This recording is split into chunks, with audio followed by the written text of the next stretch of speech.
Hello, welcome back to Financially Fit. I am here with Juliana Jansen, our business development consultant at Buffalo First Wealth Management. And again, I'm Alan Dembski, managing partner of Buffalo First Wealth Management. With all the news in today's market, we wanted to do a topic on inflation, maybe some tips and tricks real quick on how to combat inflation. As we've heard up until this point this year, we've been at an 8.5% inflation rate. June was flat, so cost of goods and services remained stable. But leading the way is the energy when it comes to inflation. And as that has cooled down, those inflation numbers have slowed down as well. But hopefully some of the things that we discussed today resonate with you and help save some money. So with saying that, I'm going to kick it over to Juliana for a couple ideas on how to save in a high inflation economy that we're living in right now that hasn't been around for, 10, 20 years of what we're experiencing today has thrown a lot of people's budgets off kilter. So I'm going to turn it over to you, Juliana, for some comments on how to save some money in this high inflation rate economy that we're living. Thanks, Alan. And some of the tips that we're talking about are things that we probably know about, but maybe you forget. And sometimes it's a good reminder to be able to implement them into your life. And one of the first ones we were talking about was that coordinating your errands. Right now, yes, gas prices have dipped down a little bit, but they're still pretty pricey compared to where they were a year ago. So consolidating your trips, making sure that you're not running out to the grocery store every day when you can consolidate and do it once a week or, at most every couple of weeks, and making sure that you're running your other errands when you're in the area can actually end up saving gas. In some places people are, carpooling, right? Carpooling has become more economical in today's society of trying to save gas. Carpooling lanes and hitting up that friend, hey, are you going here or going there as well? And besides actually in the summertime increasing the temperature at which you keep your thermostat, you can also purchase, and they're not that expensive, a programmable thermostat so that when you're going to be away, you can adjust the heating and or cooling so that you're not spending a whole lot of money to heat or cool your house when you're not there.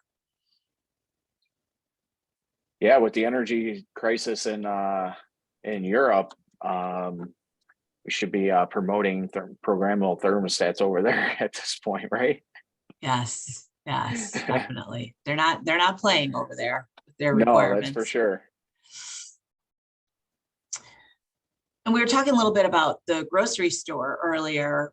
When you're going to the grocery store, a lot of times we just buy the same thing over and over again, and we don't really think about it. Sometimes you can really save a good chunk of money buying generic, especially not just as it relates to groceries, but as it relates to your drugstore, allergy medicine. There's a huge difference between generic and regular, especially in the pharmacy aisle. You can also, some stores, most stores offer loyalty programs where you can also save each time you scan your little card by using the store's loyalty card. And most of these loyalty programs offer online coupons. So it doesn't automatic. Sometimes the online coupons, you actually have to go on the app and activate those. But you can save a lot of money by using the store's online coupons as well, or their app-based coupons. Yeah, I want to throw one in there too, because a lot of people don't know or have never heard of youpromise.com. So youpromise.com is a loyalty program, but will help save for college education too.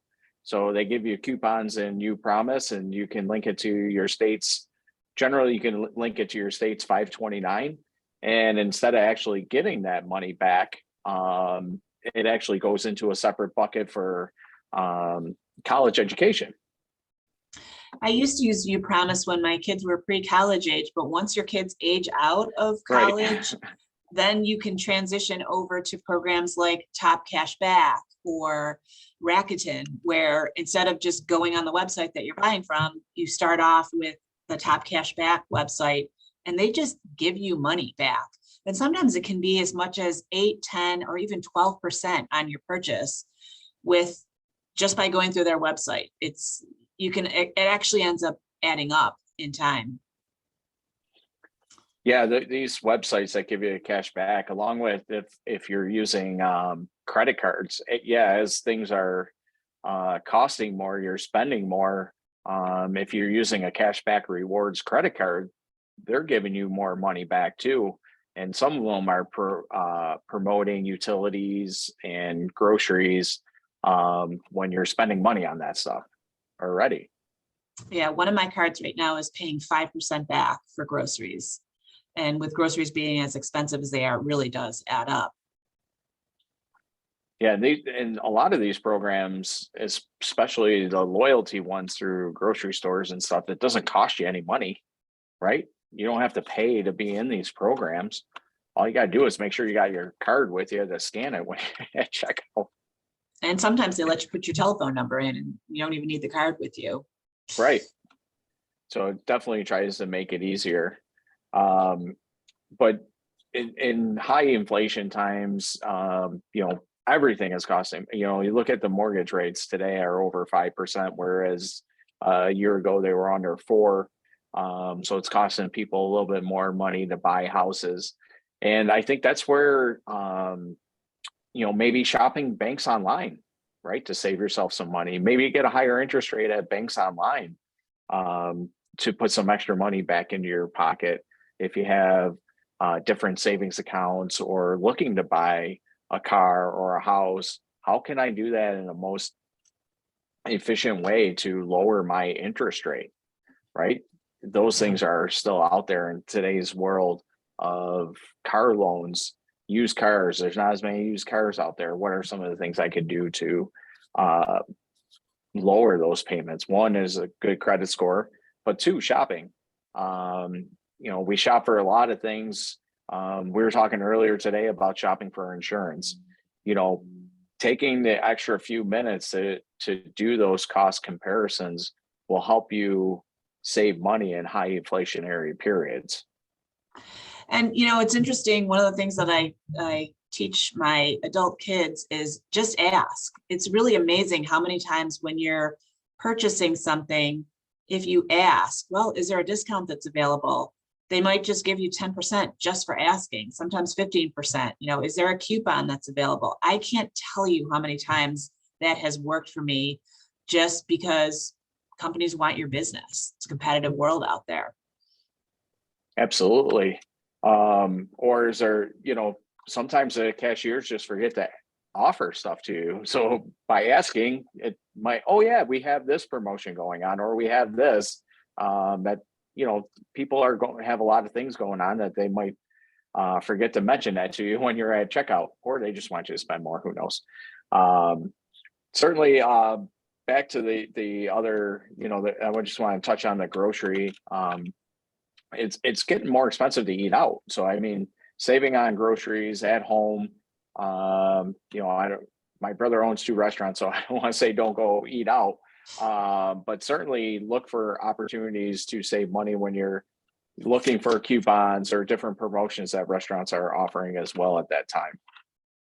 And as it relates to your entertainment budget, sometimes just limiting yourself to good old-fashioned cash or a debit card can be helpful so that you don't get carried away with your entertainment spending, whether it's, going out for drinks with friends or going out for a meal. It's easy to, and restaurants are good at, getting that bill up there, but in order to keep it under control, sometimes keeping yourself limited to the amount of cash in your pocket can be helpful as well. It's an oldie but a goodie tip. Oh, absolutely. And I guess that would lead into the final topic here of reevaluating your budget. Budgeting isn't about I can't spend money. It's being aware of where you're spending your money. And like you said, having a separate little entertainment budget. This is what we're going to spend this month. If we're done after the first 2 weeks, well, the last 2 weeks we're staying at home and watching Netflix or whatever it might be. But budgeting, that's a whole nother topic of conversation, but certainly a worthwhile note when we're helping fight inflation. Yeah, a well-crafted budget isn't restricting, it's actually freeing because you know you're not getting yourself into debt unnecessarily. You know that you're staying within your means. So if you do your budgeting well, it actually can make you feel better, not restricted. Right. Well, certainly we're about out of time. We didn't want to go too long today. So please check out our videos on YouTube at our Buffalo First Wealth Management YouTube channel. Check out our social media and Buffalo First Facebook and Buffalo First WM on Twitter for all our latest news and updates. And we will catch up with you soon. Thanks for joining us. Have a great day.